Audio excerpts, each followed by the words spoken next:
Hopi word Anu means ant, and the Hopi word Naki means friend. So these are the Anunnaki, the ant friends that helped the Hopi survive two world cataclysms.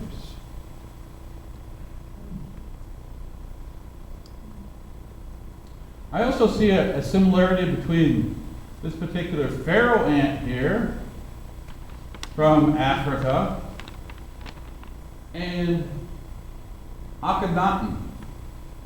And he's holding his son Tutankhamun. You see the morphology of the body, very similar to the ant. And the person who carved this Egyptian rendition of Akhenaten even made this point here to represent the abdomen. So I think, and of course, the elongated skulls of Akhenaten and Nefertiti and Tutankhamun, you can see that here. So there's a great morphological similarity between the body here and the body of Akhenaten. So I think Akhenaten might have been an ant person as well.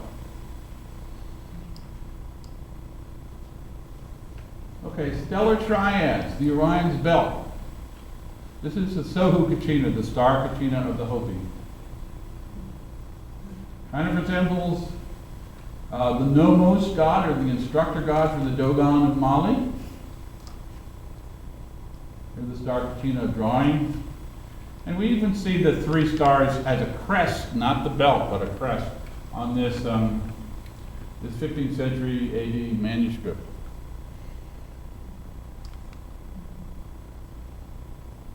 Here's a couple drawings of petroglyphs from New Mexico. You see the three stars of Orion, that's Orion rising on the eastern horizon, and Orion at the midheaven, right here. Okay.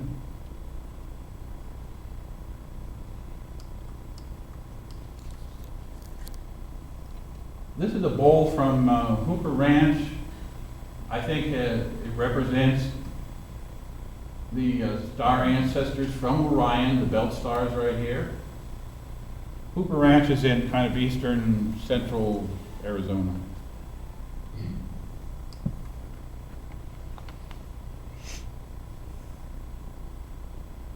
Very nice, a nice bowl painted.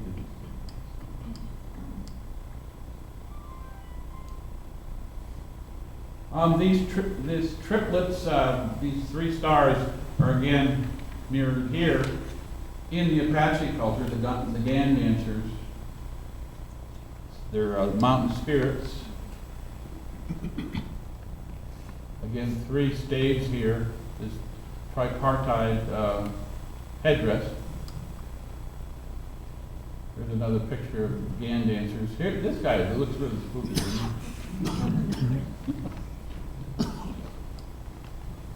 And you go over to Africa, you see the same thing. This tripartite form here in the Dogon tribe. The Dogon received their information from the star Sirius. Beings, the Nomos from Sirius came and gave the Dogon tribe various mythological and astronomical information. Here's a drawing, staying in Africa for a second. Credo Mutwa he's a shaman of Sangoma from South Africa. He drew this picture of the metallic being from, I don't know what the planet that's from. But again, you see the three forms here on the crest of the head. Credo Mutwa claims that ETs from Orion lived underneath the mountains of the moon by Uganda. And he claims that Orion is a spider constellation. If we go over to Peru and look at the Nazca lines, you see that this Nazca spider is clearly Orion.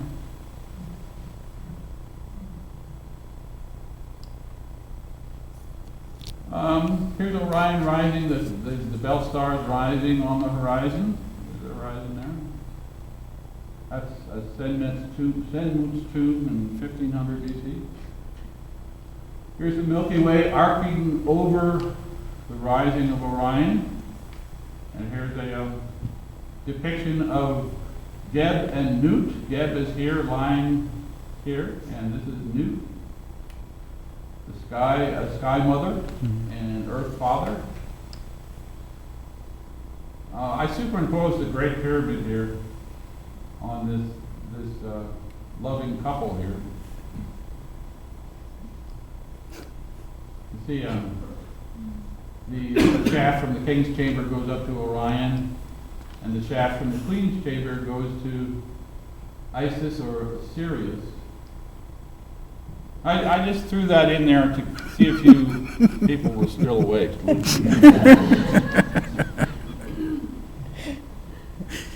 I make firm the staff will This is a petroglyph I found in Homology State Park. It's a delta-shaped craft, triangular craft. And the Hopi, as I said, the Hopi word is Patuvota. They have these flying shields. And Kachinas pilot these flying shields and they come down. And sometimes the Kachinas mate with Hopi women. And this is part of the mythology of interspecies mating between these spirit beings that pilot these aircraft, flying shields.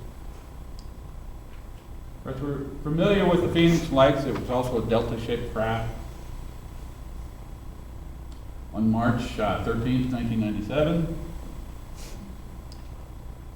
What I'd like to bring to your attention is the second phase of this event had to deal with Orion, because remember these are the so-called flare drops, and they were hovering over the Estrella Mountains to the southwest of Phoenix at about 9:50 in the evening, after the triangle was sighted in the middle part of the city. Exactly at 9:49 p.m., Alni Lung, the middle belt star, was 33 degrees above the horizon. So these flares, I shouldn't say flares, these craft or whatever these lights were, they were backdropped by the constellation Orion, as you can see it through the pollution. And of course, Phoenix is at 33 degrees north latitude. A lot of things coming together here. There's a Hopi woman weaving wicker flax with a star pattern. Here I'm with Grandfather Martin Gashwesioma at the Prophecy Rock. I don't have time to describe Prophecy Rock, but this is basically what it looks like. He's about 90 years old now. How old is he now? How old is Grandfather now? He's 90. 90 now. Yeah. I think he just turned 90.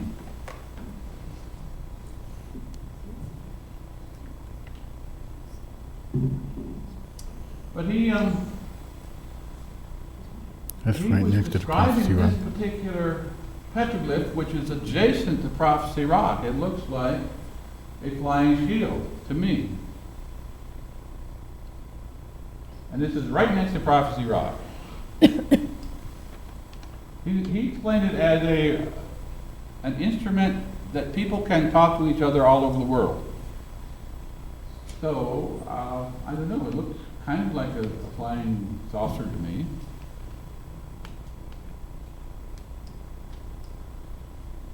I tried to find something contemporary that looked like this petroglyph, and the best I could come up with was Otis Carr's craft. Otis Carr was a protege of Tesla, Nikola Tesla, and he was doing experiments with his craft in the 1950s and early 1960s. Again, I superimposed the Great Pyramid because the architecture of the Great Pyramid seems to resonate with a lot of things, and it resonates with the design of the craft as well.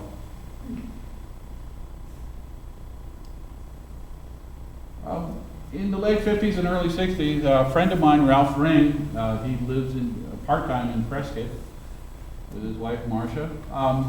He was a technician with Otis Carr in Apple Valley, California. And he actually did a test in this craft, the OTC X-1. And government agents finally shut down the whole project and confiscated all the equipment.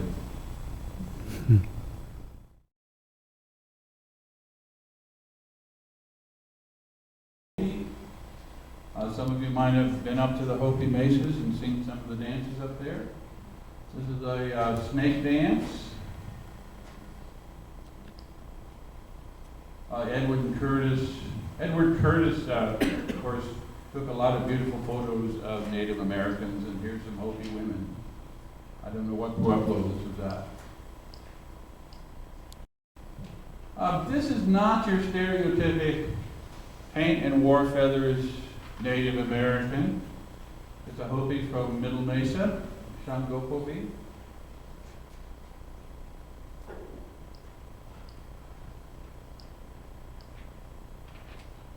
Okay, the ancestral Hopi were superb sky watchers. Here is a pictograph, a rock painting from not too far away from here, Palatki Ruin. And you see some figures walking across what looks like to me the Milky Way. There's a bunch of stars there.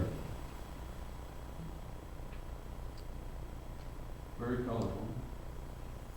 At the same site, there's the 1054 AD supernova explosion that the ancestral Hopi watched and made a note of on this wall here. They also painted a pictograph at Chaco Canyon over in New Mexico of the same event in July of 1054. I'm going to deal with archaeoastronomy, that's sacred star knowledge of the ancients, or the ancient science of celestial secrets. You know, when the ancient people looked up into the heavens, they saw celestial gods that affected their daily life. They saw stargates to the spirit world, and they saw a unified cosmology where the terrestrial mirrored the celestial.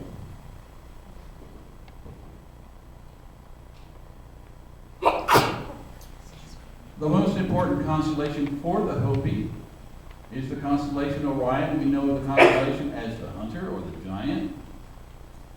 They call Orion Potamtam, which means beads on a string, representing the belt stars.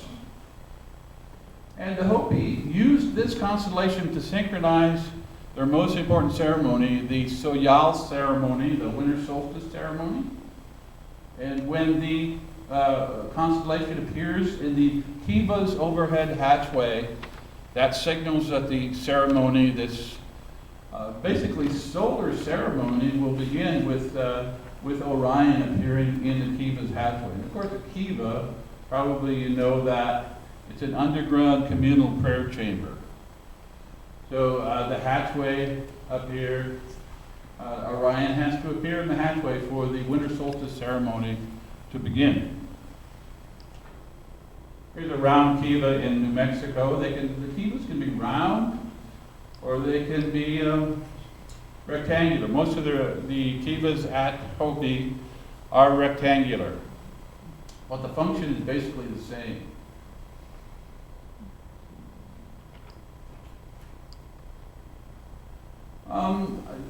As I said, the major subject of this presentation is star correlations. And a man named Robert Bauval developed this theory of the Orion correlation in Egypt. Here he's standing in front of the Giza pyramids, looking rather professorial with his pipe.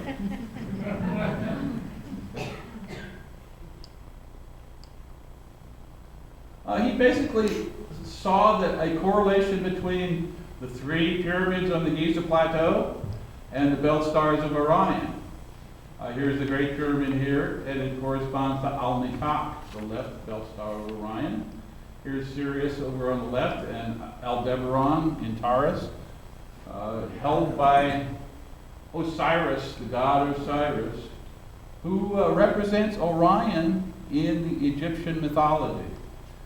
This is pointed south, or looking south. The Nile is flowing from the south northward, and the Nile River corresponds to the Milky Way. Right here, you can see. Here's the three pyramids superimposed on the belt stars of Orion. Here's an overhead view. You can see the same correspondence here. Al-Nilak, Al-Nikak, Al-Nilam, and Mintaka. I had just read the book by Bouval called The Orion Mystery. And I was going up to the Hopi Mesas to watch some Kachinas dance in the village plaza. Of course, many of you know who the Kachinas are, and you've seen Kachina dolls, I'm sure. Here's another Kachina dance from Middle Mesa, Dangokobi.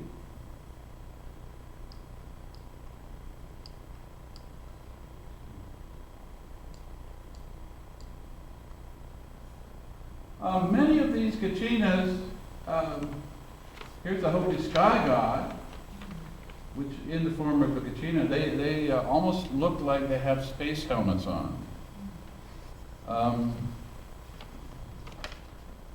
The Kachinas are basically spirit messengers.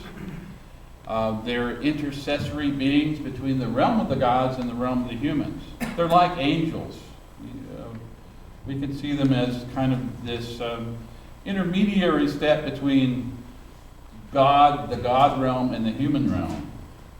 And the mask can be take any number of forms. Circular, dome-shaped, cylindrical. They can have horns or feathers. They can have bug-eyed or slits or two mouths. And as I said, some even look like a space helmet, as we see here. The sky god Sotuknan. Now the Hopi began to build these stone apartment buildings, or pueblos, about 1100 AD, up on the three major mesas where they still live. First, second, and third mesa. And there are about 13 villages, including Moenkopi, which is off to the west here.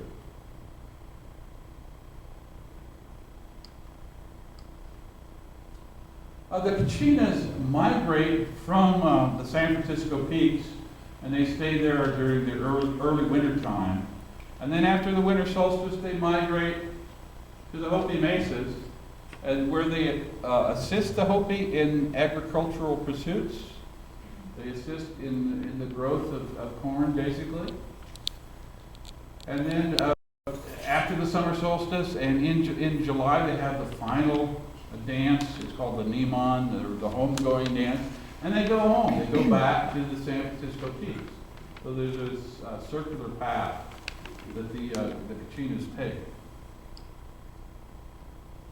Here's a view from my hometown, Chino Valley, the three peaks, Humphreys, Agassiz, and Fremont. And I call them the Great Pyramids of Arizona because they look like these great pyramids, don't they? Don't they look like the pyramids there? This is a grave slab that has the same motif, these three pyramid structures, and there's a parrot on top of each one. And again, this parallels Egypt, where you have the Bennu bird or the phoenix bird sitting on top of pyramid shape or obelisk. This is from the Book of the Dead. And by the way, the Hopi word Sohu means star, and the ancient Egyptian word Sahu means the stars of Orion. As I said, I was going up to a Kachina dance. Of course, you can't take pictures of the Kachina dance anymore. Photography is not allowed. And I was looking up to the mesas. I was coming from Winslow and looking up at the mesas and thinking, well, I had just read this book about the Egyptian Orion correlation. I thought, well, maybe there's an Orion correlation right here in Arizona. So I got home, I went to the Kachina dances, and then I got home, took out a sky chart and took out a map of Arizona and compared the two, and I realized that there was a Hopi ruin or village site corresponding to each major star in the constellation Orion. And there was a one-to-one correspondence. It was simply uncanny the way that the Earth, or the pattern on the Arizona desert, reflected this constellation in the sky that's very important to the Hopi. You see the San Francisco peaks again, and the Hopi bases. And the different stars which we'll go through.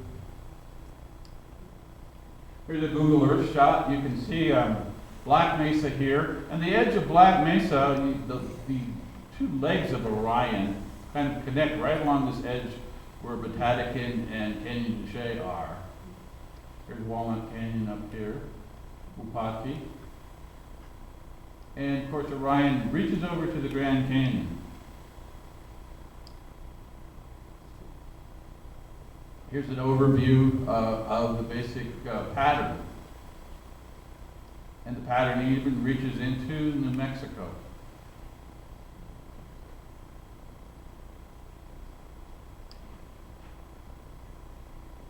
And by the way, the word zona, as in Arizona, literally means the belt stars of Orion.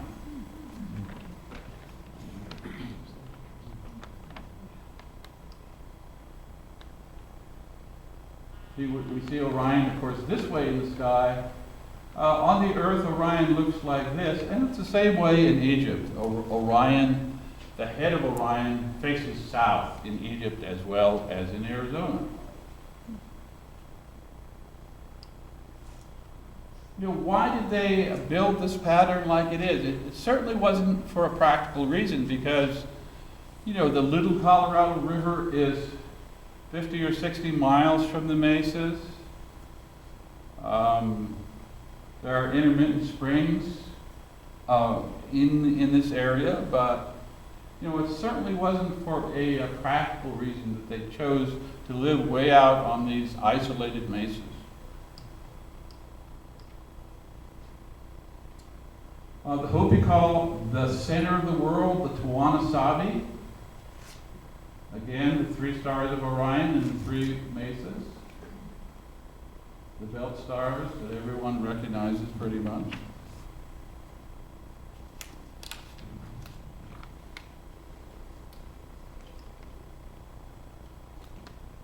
Here again, we're facing south. The top is towards the south. The belt stars of Orion, first, second, and third mesa. Perhaps they did this because they wanted to pay homage to their celestial teachers. Here's an aerial view of First Mesa with three villages. It corresponds to the triple star Colony Top. Walpi is right on the tip here.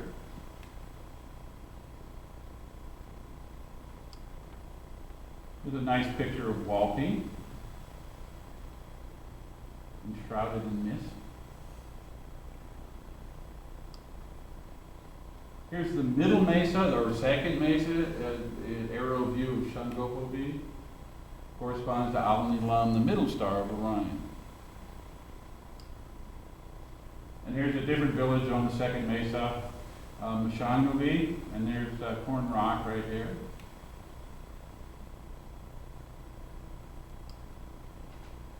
Going over to third mesa, that's the one towards the west.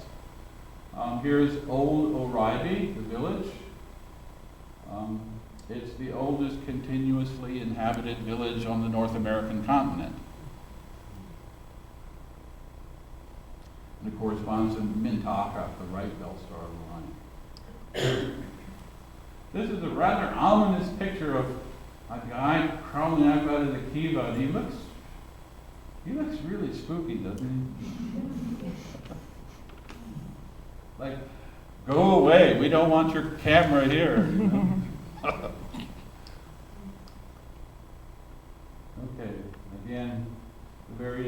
sites, and the middle, the belt stars, and the Tawana-Sabi right there.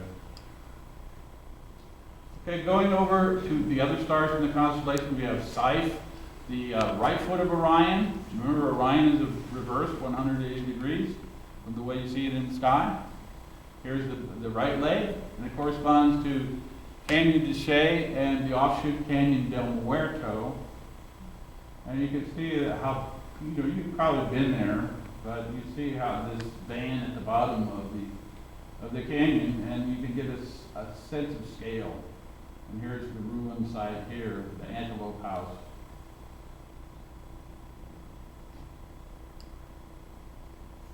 Here's Mummy Cave ruin in the same canyon, Canyon del Muerto. Here's White House ruin in Canyon de Chelly. You can walk down to the bottom of the canyon and see this. And there's some cliff dwellings up here.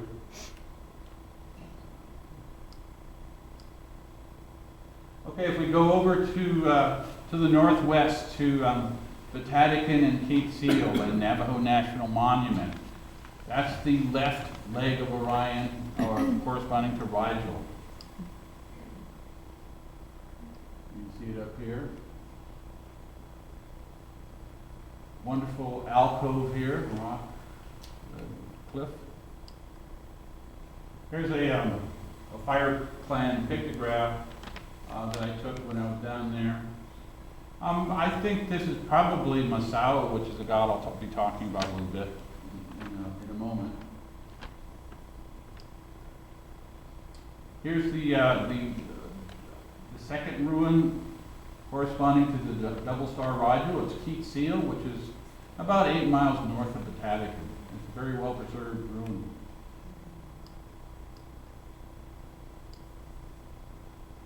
Okay, if we go from the Patatacan and Keat Seal down it's about 110 miles from here to Homology State Park, corresponds to the right shoulder of Orion, which is Betelgeuse. Here's a rectangular kiva at Homology.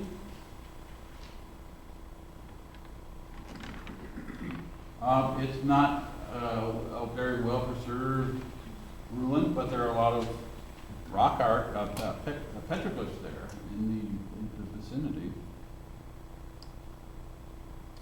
Okay, if we go over to north of Flagstaff, we go to Wupaki, corresponding to Bellatrix. Wupaki is a very nice site. I strongly suggest you go out there if you get a chance. Beautiful site. Here's an amphitheater right here, and of course the ball court right there, and there's a blowhole right there too. This is the farthest north on the American continent of the ball court tradition, which extends all the way down into the Yucatan, the Mayan tradition of ball courts. And this is the one this is where they came the furthest north.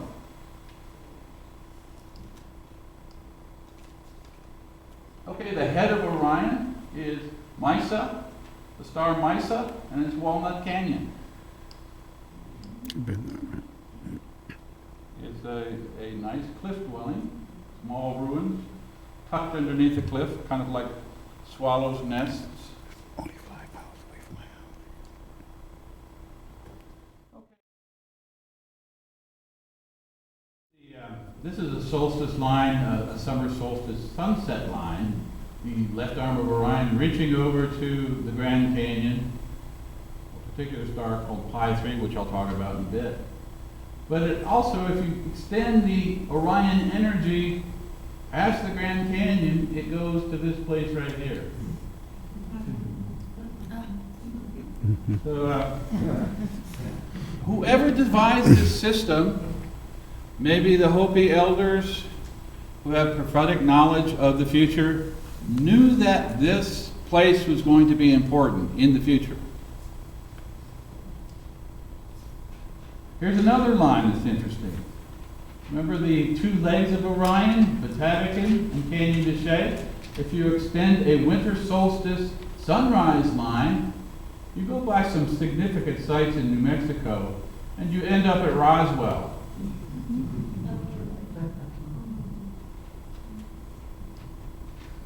Fancy that. Roswell, of course, is at 33 degrees, a sacred Masonic number. Here's another line, a winter solstice sunrise line from the belt star here. This is Walpi, First Mesa. If you extend that line, it goes to Trinity site, where the first atomic bomb, of course, was detonated. Also at 33 degrees north latitude. Here's another line from the same, starting from the same place, but going northeast through Canyon du Chat. You go to the Dulce site, which is, most of you know that it's a place where some speculate that genetic experiments were performed in caves and caverns. This is still not really proven, but there are a number of people who believe that the U.S. government, together with aliens, were performing genetic experiments at this place. Okay, also there's what I call a chakra line, going from all the way in Mesa Verde. It's a cliff dwelling site in southwestern Colorado, going all the way down to the mouth of the Colorado River, practically to the mouth. And there are a number of villages located along this line. Here's the chakra, the basic chakra system of Orion, extending from Mesa Verde, the base chakra, going through the sacral chakra, which is by the village of Pinon, or it's a Navajo village, but there's an ancestral Hopi ruin, burnt corn ruins there. If you go further, you get to the solar plexus chakra. That's the middle mesa, second mesa. You keep going to the southwest. You have the heart chakra, which is a mesa called Kachina Points. The throat chakra of this system is Grand Falls. It's right about here, really. And then the third eye chakra in the middle of the forehead is Walnut Canyon. And then the final chakra down here at Tuzigu, it's the crown chakra.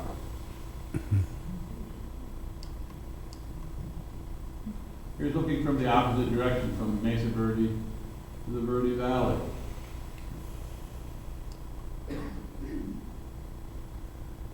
From here all the way down. Here's the Sun Temple at Mesa Verde. I don't have time to describe how this is also an Orion temple. But my books, which are available on the back table there, describe that. Here's, of course, Tuzigu, the crown chakra. An aerial view of Tuzigu. This is a nice shot of it. It looks kind of like a pyramid, almost like a Mexican pyramid, the way it's situated on the hilltop.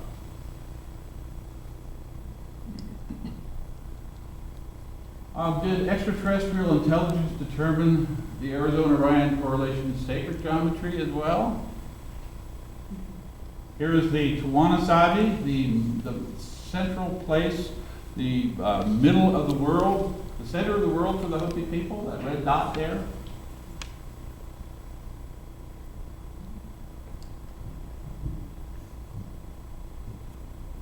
That's another way to look at it. This is also found in the Temple of Osiris, the Osirion in Abydos. By the way, one anagram of the Osirion is Orion.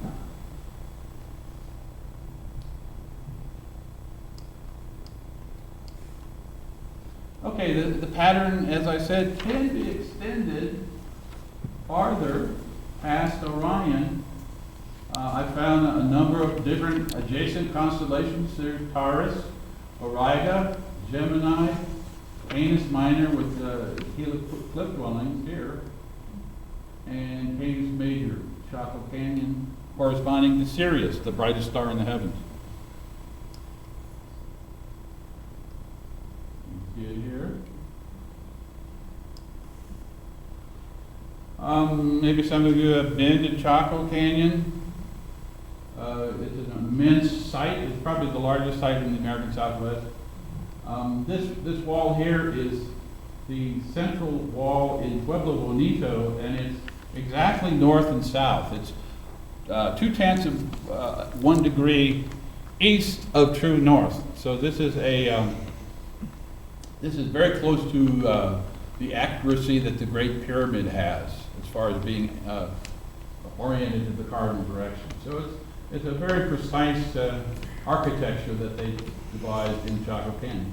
And Chaco Canyon corresponds to Sirius, the dog star. The Hopi call Sirius Ponatsana, which means sucks from the belly, or a mammal. Here's the Great Kiva in Chaco Canyon. You see the T-shaped doorway, the stairs going down.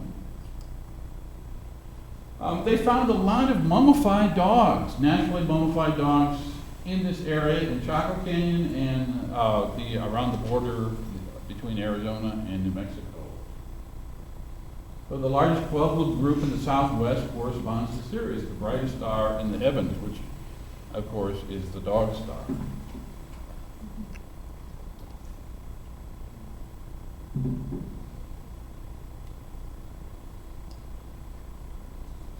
Here's a broader view of the constellation projected on the northern New Mexico. You see Santa Fe is kind of at the rump of the dog. The dog is, of course, reversed, just like Orion is reversed. And here's Taos Pueblo. There's a star corresponding there. So and Lobo Mesa, too. Lobo, is a canine. So it's pretty interesting. These are all coincidences, if you pile one coincidence on top of another, it's got to be synchronicity in there somewhere. There's the Golden Mean spiral superimposed on Chaco Canyon. This is one ruin site called Penasco Blanco, and here's another one. And this is a winter solstice sunrise line. So the solstice lines hold true for Chaco Canyon as well. Did the ancient Hopi make a star pattern on the Earth by using a view from above? Again, you see the Mogollon Rim, you can see very clearly here in Humphreys Peak. And it corresponds to the Milky Way. The Milky Way goes right through there as well in the sky. This might be part of the ET legacy that my title suggests. Masao is a very important god for the Hopi. He's the god of earth, death, fire, and the underworld.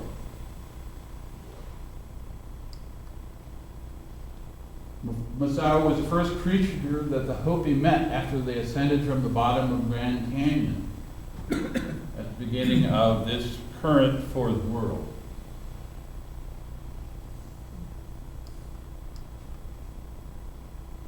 The Hopi word mas means gray, the color of a corpse. And incidentally, the same word in Egyptian language means to slay or to kill. So this, to me, really looks like an ET gray. Masao is the only nocturnal god in the Hopi pantheon. He's the god of the underworld. He goes into the underworld, and he's almost a judge of the underworld. He corresponds to Osiris in the Egyptian pantheon, the god of resurrection, the judger.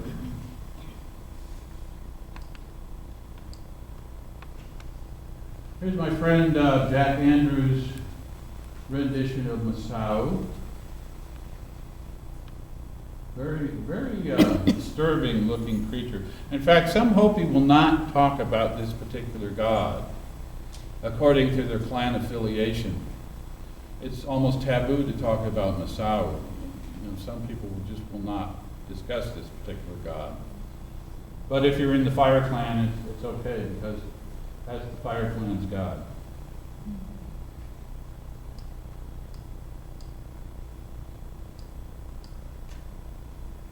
Okay, a lot of you might be familiar with Lloyd Pye's Star Child. Very similar, the shape of the skull is very similar to Masao's head, a very bulbous head, like that.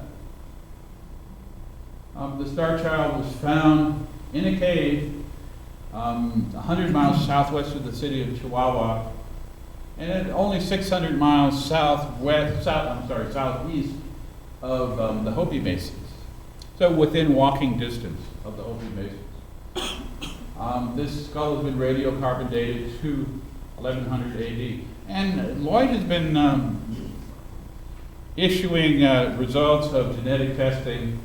And one of the genetic tests he made was the mitochondrial DNA from the mother. It had 800 to 1,000 base pair variations or mutations, whereas humans have only 120 variations. At the nuclear DNA testing from the father, no human-only primer from the father could be found. So he's still waiting for final tests to confirm that this is an alien genome involved in this. But I believe that Masao and the Star Child might have something in common.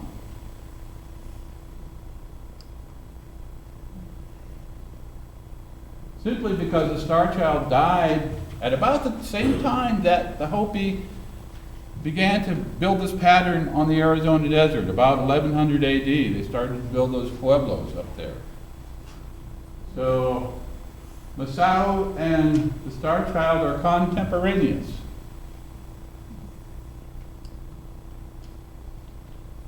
Here's a more ET legacy, possibly, the Hopi sky god, Sotuknam. Here's a Hopi drawing of the god.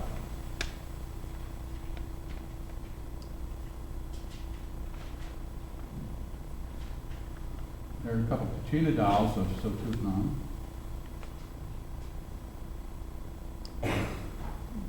There's a petroglyph right here of Sotuknam, it looks like to me. And perhaps a shaman in the middle here. And this is a neat petroglyph of a human face in the middle of a four-pointed star with tail feathers and bird claws. Clearly it was flying. Some other Kachina dolls that look rather strange, chasing star Kachina. Here's another helmet shape here. Perhaps a space helmet of some sort. Here's another space helmet. Iototo is the winter solstice, one of the main winter solstice Kachinas.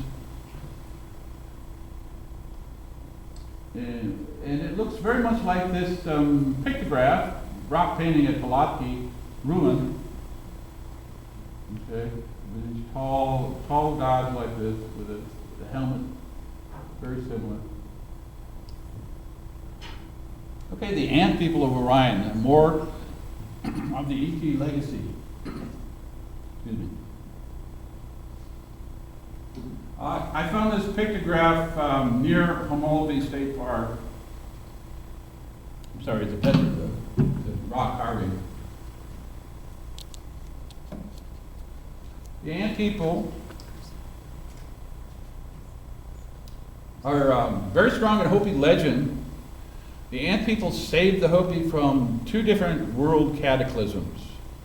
The destruction of the first world by fire, some sort of volcanism, or maybe the kind of meteorite that struck Russia today.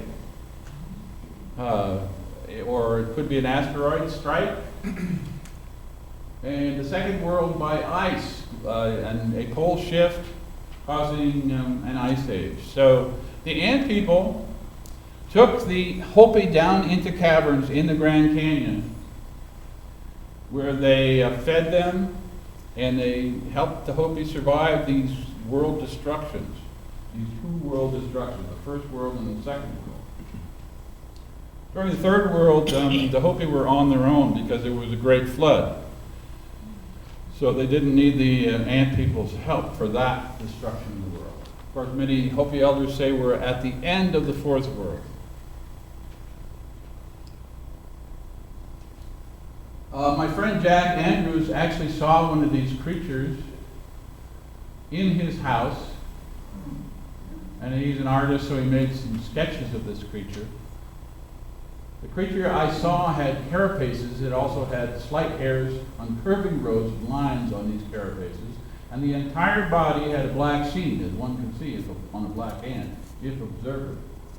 It had been moving slightly as if it were a real physical form, not 2 feet away, basically staring me right in the face. And apparently Jack screamed and ran out of the room, and when he returned, the creature was gone. Where was it